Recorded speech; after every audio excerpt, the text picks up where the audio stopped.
Jesus é o nosso melhor amigo.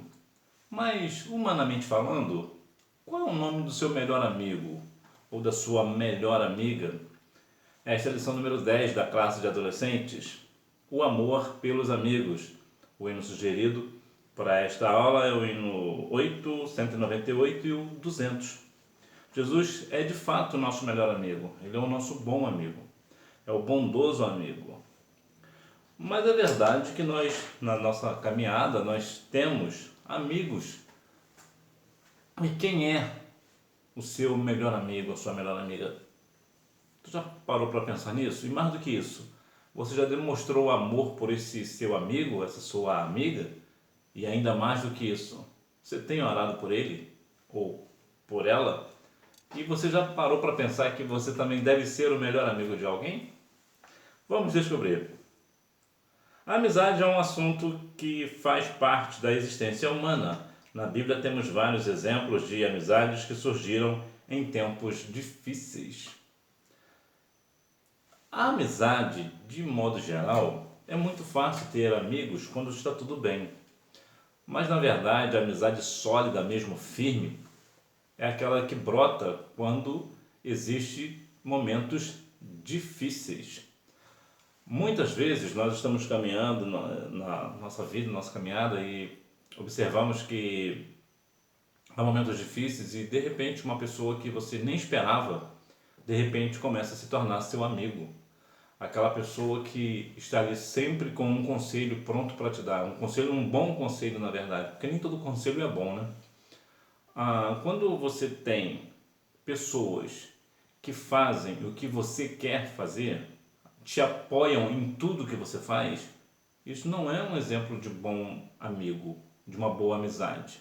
Por quê? Porque o amigo, de verdade, não vai concordar sempre com o que você fala ou principalmente com aquilo que você faz. Nessa lição veremos que amigos são pessoas que surgem verdadeiramente em momentos muito difíceis, em momentos alegres, e são pessoas que geralmente não concordam conosco. E a Bíblia vai mencionar alguns casos específicos de amizade. Eu não vou aqui entrar nos exemplos porque não se faz necessário. Mas a Bíblia relaciona algumas questões, né? Algumas pessoas muito amigas. Né? Hora de aprender. O livro de Provérbios, especificamente, traz muitas dicas sobre amizades. São frases curtas com ensinamentos práticos sobre como escolher boas companhias e se afastar daquelas que são ruins e podem nos fazer mal. A Bíblia diz lá em 1 Coríntios, capítulo 15, versículo 33, que as más companhias corrompem os bons costumes, ou as más conversações, né? Quando você tem uma pessoa, como é que você faz para definir se essa pessoa é sua amiga ou não? Quando você tem o cuidado de observar quem está na sua roda de amigos, se você vê que realmente aquela pessoa é mesmo uma amiga ou não, você acaba tendo um filtro para você tirar aquilo que não é bom do seu convívio.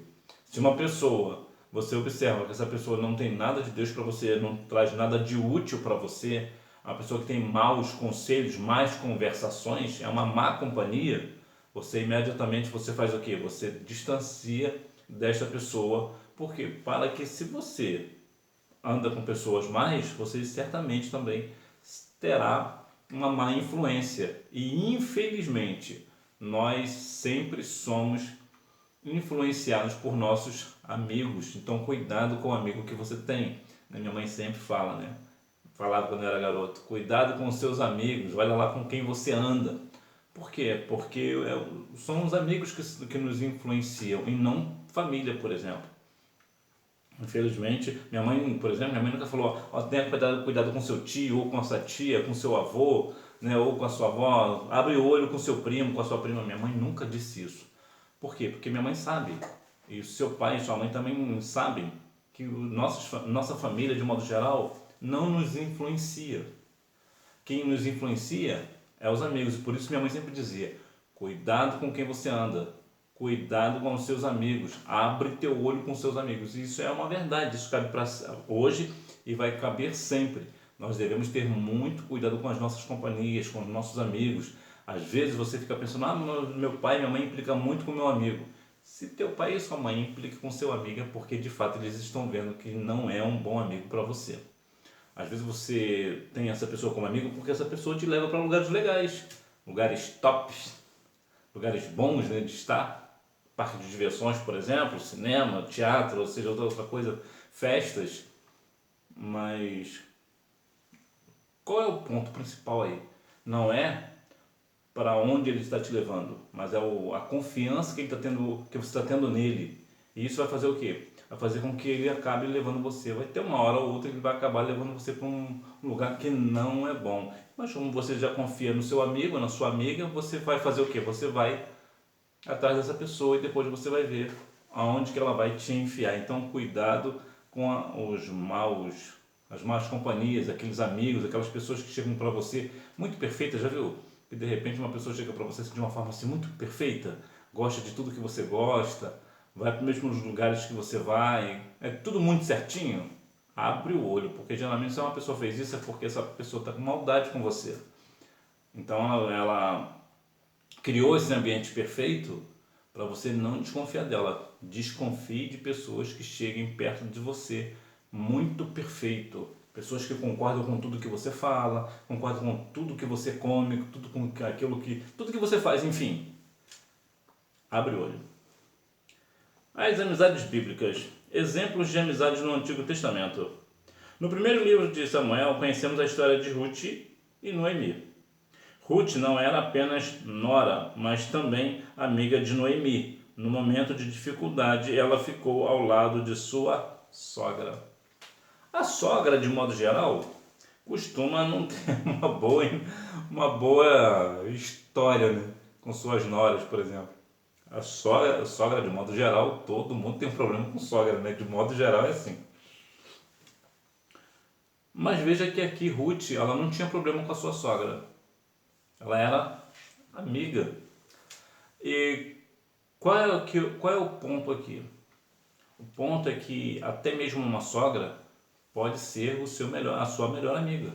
A sogra pode ser, até porque se a gente for olhar na bem da verdade, o que é uma sogra? A sogra é a mãe de alguém. Como toda mãe é igual, então a sogra não passa de uma mãe. Então, o mesmo amor que você tem, o mesmo amor, ou pelo menos o cuidado, né, que a sua mãe tem com você, a sua sogra também terá.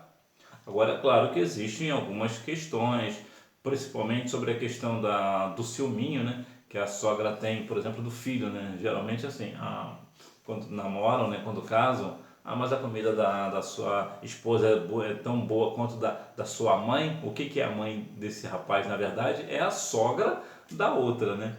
É o caso aqui da Ruth. Mas, no caso aqui de Ruth, eles não tinham dificuldades no sentido de relacionamento. A dificuldade ali era da terra, eram situações difíceis que passavam, né? Momento de fome, por exemplo. Era uma necessidade muito grande onde elas estavam. Mas Ruth e Noemi eram muito amigas. Inclusive, deixa eu até te falar uma coisa que é bem delicada. Algumas pessoas hoje estão falando que o caso de sogra de Noemi com Ruth era, na verdade, um casal de lésbicas. Isso não é verdade. Isso é antibíblico. Se alguém vir falar com você que Ruth e Noemi tinham um caso de relacionamento íntimo, com relações íntimas, tira isso do meio, do seu convívio, porque isso não é de Deus. A Bíblia é clara no sentido de sogra, de Ruth e Noemi, que elas eram amigas, elas eram íntimas no sentido de uma saber os segredos da outra, vamos assim dizer, né? Não tem nada desse negócio de relacionamento íntimo, não tem nada disso não. Essa aí é mais uma dessas heresias modernas, né, que estão surgindo ultimamente. Então veja que aqui temos um excelente exemplo de sogra com nora. Agora você pensa, se uma sogra pode ser amiga da nora e a nora pode ser amiga de sogra, então a amizade ela pode surgir de qualquer lugar, entre qualquer pessoa. Jesus amou seus amigos. O mestre sempre tratou os seus discípulos como amigos, entretanto, em alguns momentos os repreendeu para que eles pudessem aprender e amadurecer. Veja que um ponto aqui interessante. Jesus repreendia os seus amigos. Ué, por que Jesus repreendia os seus amigos? Para eles amadurecerem. O que é isso? Quando o seu amigo, que geralmente é mais velho do que você, te repreende em alguma coisa, ele não está te fazendo para fazer você passar vergonha, né? Como diz por aí, né? Não, ele me fez passar vergonha. Não é isso. Ele quer que você amadureça, ele está fazendo um bem para você. Por quê? Porque é aquilo que eu falei no início, aquela pessoa, o seu bom amigo, não é aquele que concorda com tudo que você fala. O amigo de verdade, principalmente, ele discorda de boas partes que você faz, do que você fala. Então Jesus aqui ele repreendia porque eles estavam fazendo o errado. Então Jesus repreendia para quê? Para que eles viessem fazer o certo e assim amadurecer. Então quando você receber uma repreensão de um amigo ou de uma amiga, não pense você que ela quer o teu mal. Não é, muito pelo contrário. Ela está fazendo isso porque ela quer o seu bem, não quer que você caia no buraco. Então ela está te abrindo os olhos. Então veja que Jesus também fez da mesma forma, ele repreendeu, apesar de ter os seus discípulos serem seus amigos. Até Judas, por exemplo, Jesus chamou Judas de quê? De amigo. Então veja que Jesus, ele às vezes repreendia, não é porque quer ver o mal não, é porque eu vou te dar uma repreensão. E Jesus disse lá em Pedro, né? Para Pedro, lá em João 6, 68, 69, fala ali sobre a questão que Pedro falou, olha Senhor, o povo está indo embora. O que Jesus falou para Pedro? Quer ir após eles? Ou seja, Jesus repreendeu, chamou a atenção de Pedro, quer ir com eles também? Quer perder a salvação igual a eles? O que Pedro disse? Não, Senhor, para quem iremos nós? Somente tu tem palavras de vida eterna.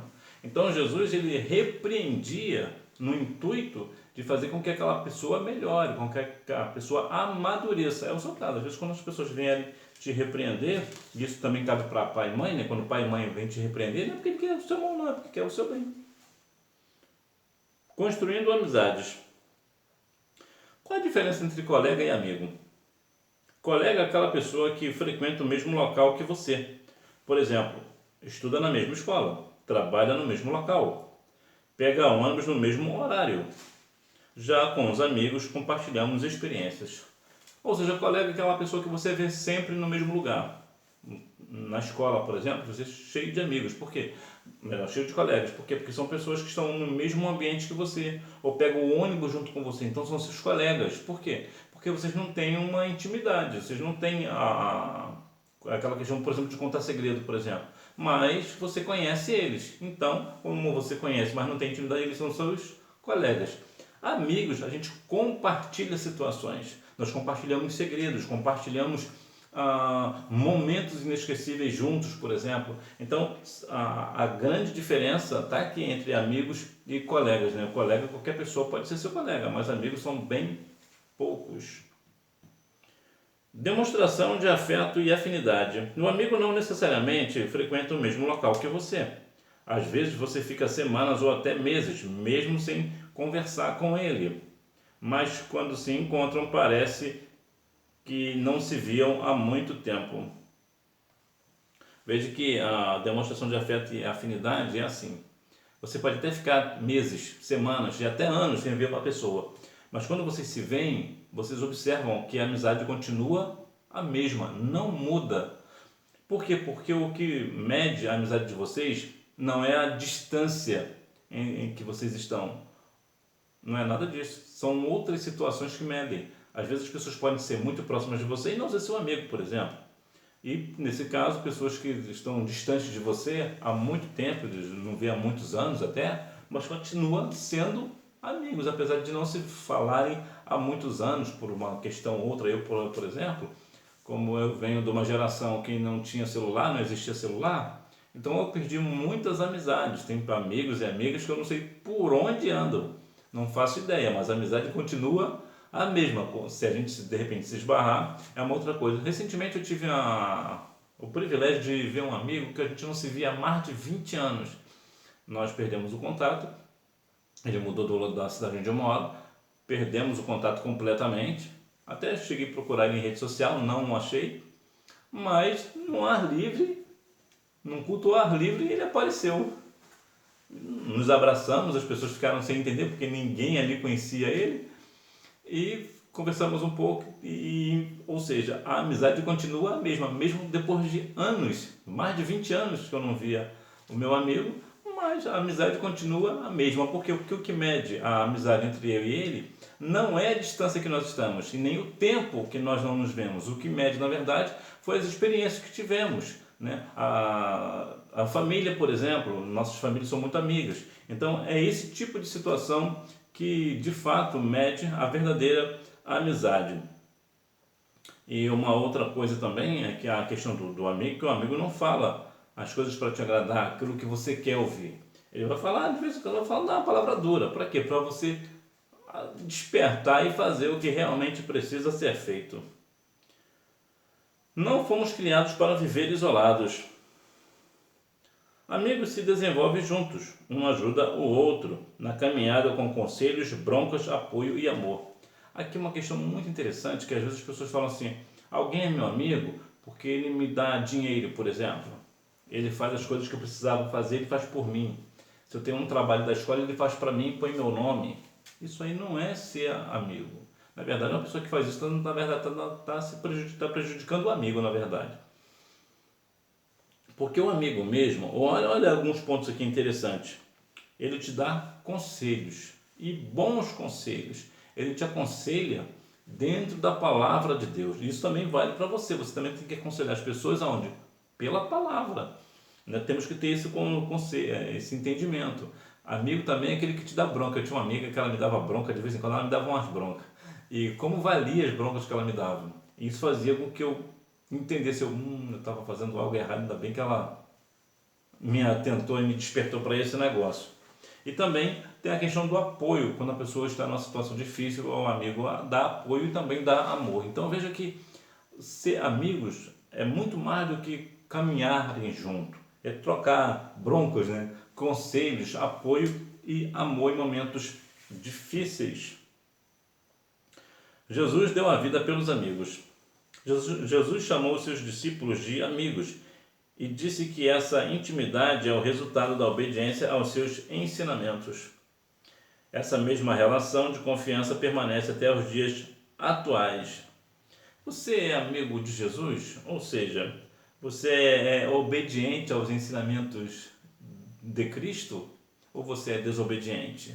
Se você for obediente aos ensinamentos de Jesus, você é amigo de Jesus. Jesus tem você como amigo.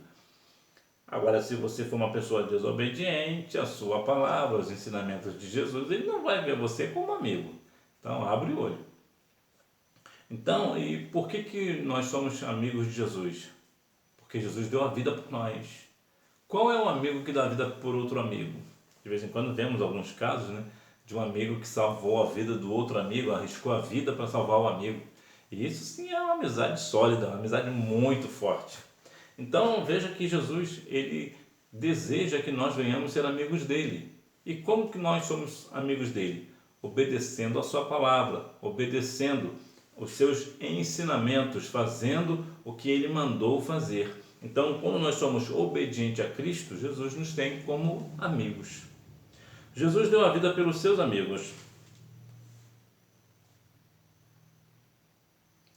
Nosso Senhor disse que ninguém tem mais amor pelos seus amigos do que aquele que dá a sua vida por eles. Jesus sim, Jesus morreu na cruz por sua vida. Então você precisa continuar dando glórias ao Senhor e saber que Jesus é de fato o seu amigo, o seu bondoso amigo. Você está com problema com alguém? Ore ao Senhor, conta para o Senhor Jesus o seu problema, as suas dificuldades. Fale para ele, abre o seu coração para ele, que você vai ver que tudo mudará. Muitas vezes, não que eu seja contra, né, a situação que eu vou falar agora, mas já observou que tem muito cristão indo ao psicólogo? Parece estranho um cristão ir ao psicólogo, e de fato é.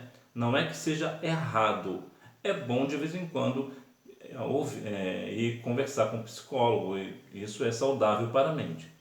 Mas o que o psicólogo faz na maioria das vezes? Ele ouve. Você chega no psicólogo, ele começa a falar assim para você, qual é o seu problema? Aí você começa a falar do seu problema.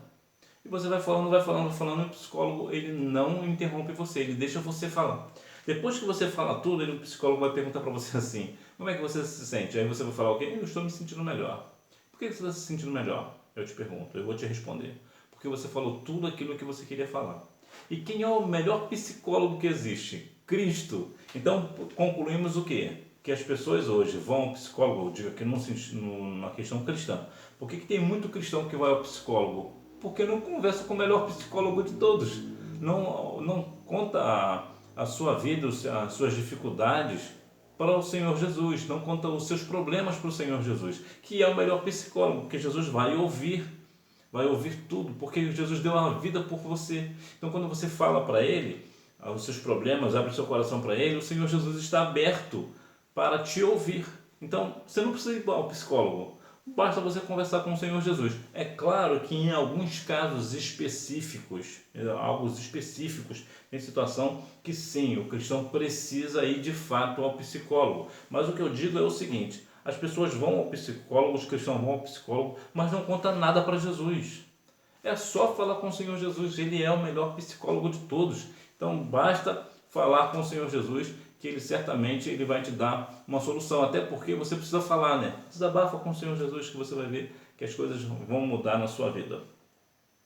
Lealdade aos nossos amigos. A falta de lealdade e companheirismo entre os irmãos tem causado muitos males para a comunhão da igreja. A igreja é o corpo de Cristo e você faz parte da igreja. Você sozinho, você não é igreja.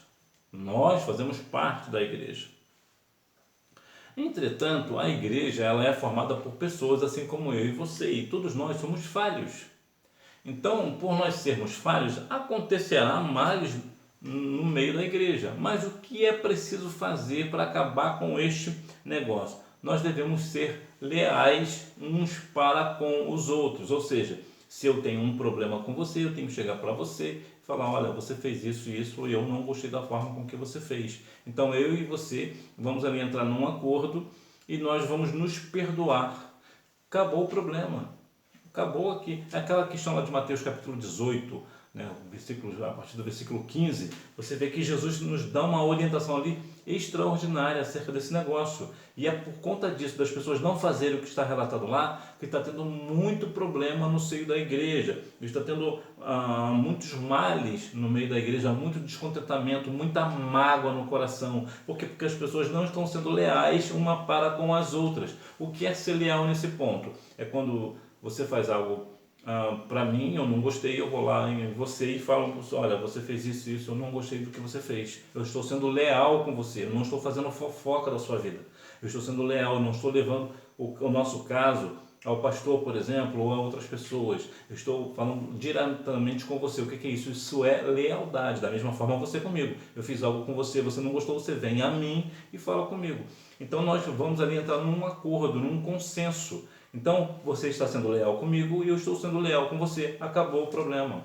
Então é isso que está faltando no seio da igreja. Muitos problemas hoje estão acontecendo porque